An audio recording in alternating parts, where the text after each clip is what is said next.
We've been waiting so long, the season's finally here. So get up and cheer, cause T-Wolves Talk is here. No need to fear, the wait is now gone. So farewell so long, cause T-Wolves Talk is on. One more guy to talk about, I guess, and it's, you know, Pat Bev brought the energy. Might have not had the stat sheet, but man, he got into their heads. Everyone was saying Pat Bev's not gonna be able to get into their head, dude. He got into Reggie Jackson's head bad. I think Reggie collapsed in the fourth and quarter. Morris too, man. Like Pat Bev ripped Reggie to win the game. I mean, it was literally if the Clippers would have hit a three there, it would have been a 3-point game, but no, ripped them, got the steal. And yeah, I mean, I don't know how I feel about how like the only person they're talking about in like the mainstream media is Pat Bev, when like D'Lo again, the quiet superstar. No one is talking about his amazing performance. I mean, a few people are talking about him, but everyone's talking about Pat Bev and Cat. That's literally all. But whatever. Pat Bev, he's the reason we won that game. Yeah, for sure. He's the reason we're even in this situation this season.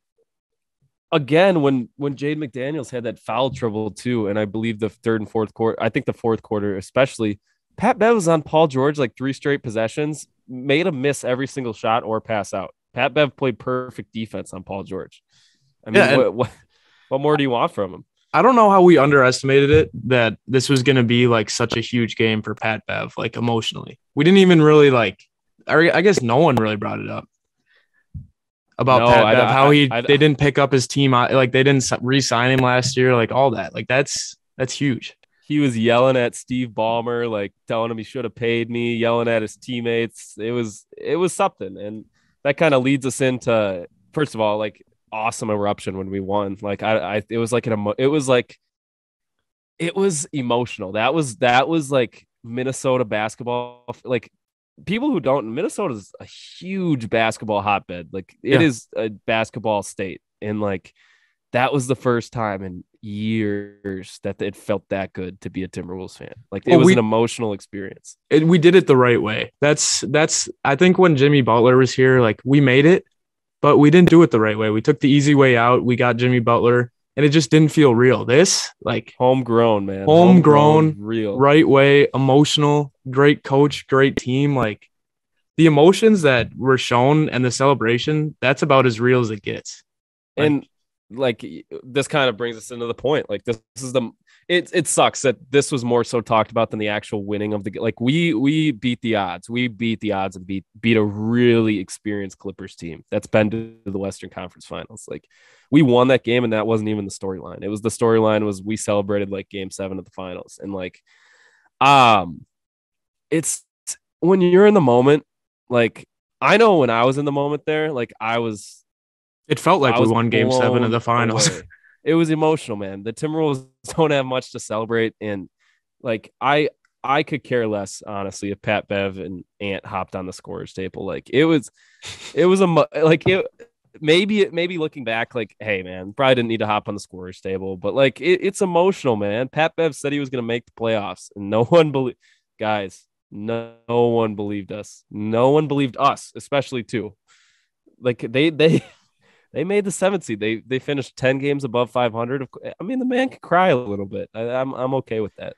No, my favorite. I loved the JJ Redick.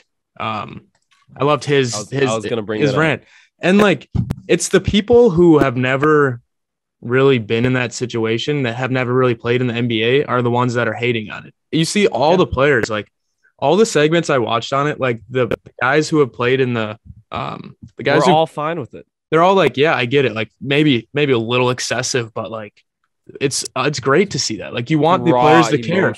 Like you can't get mad at players for not caring. Like everyone's like, oh, LeBron, like he gave up on his team, like he doesn't care, he's faking injuries. You can't get mad at that and then also get mad when someone cares so much about something where they're gonna start crying. Like, I don't know, like don't you want that?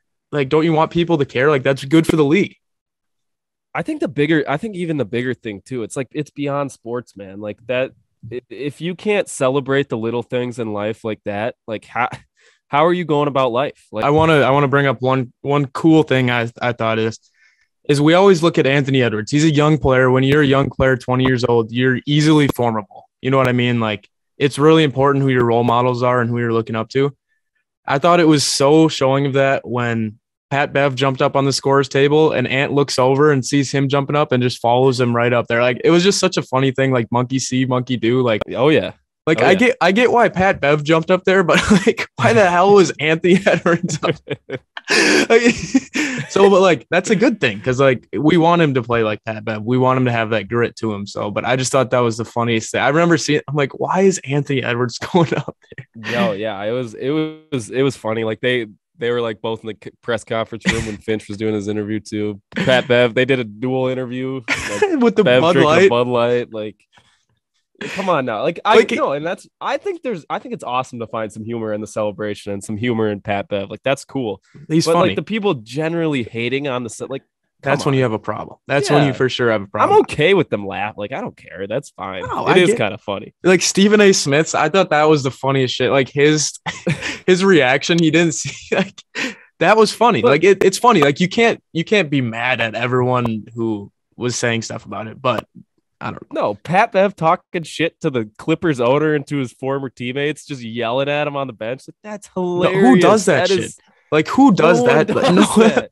Like, that's so like, imagine like in any other job, like if you got fired or let go and then you're at your new job and you're just yelling at your owner or the guy that like, this is like such Steve Ballmer's not a no one. He is a founder of he is a 50 he's more. No, he's I like didn't say no one. I said man. owner. I said owner, whatever. Yeah, that's what I'm saying. He's like Steve Ballmer is like a rich man. He is one of the founders of Microsoft. And Pat Bev is screaming at this guy on the court. It is hilarious. Yeah, and dude, you know what the most powerful moment of the game I thought was? Pat Bev like got a steal out of bounds or something, and he was on the ground, and they picked him up, and he just goes like this right when he stands up in Reggie's face, and everyone just like. It would like, dude, that shit got me high. Like even way up where we were sitting, like that was amazing. I guess the main points to take away. Don't worry so much about Cat. D'Lo and Ann are awesome. Pat Bev's awesome, and F everyone who's mad at the celebration. Shout out to JJ Redick. Shout out to JJ Redick. But looking forward, we'll do a little preview. I know I got to get to class. Peyton's yeah. We got carried away there, but why not? Like I said, like this is like just enjoy this moment, like.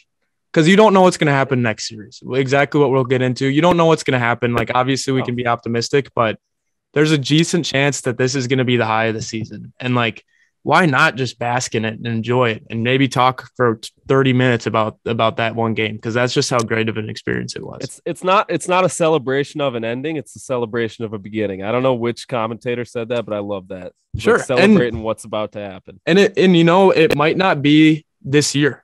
And that's a cool thing. It's the beginning of something, but it might not be this year that we make a run, but it's the beginning of the franchise turning around and us being a cornerstone in the Western Conference. And this is not like when the Jimmy Butler thing happened, it was a one-time thing. This is not a one-time thing. We have the foundation. We built it up from the floor, and we're going in the right direction. So even if it doesn't work out this year, I think we have so much to be happy about. But let's get right into the Grizzlies game. It was pivotal that we won that game so we could match up with the Grizzlies because it's such a good matchup for us.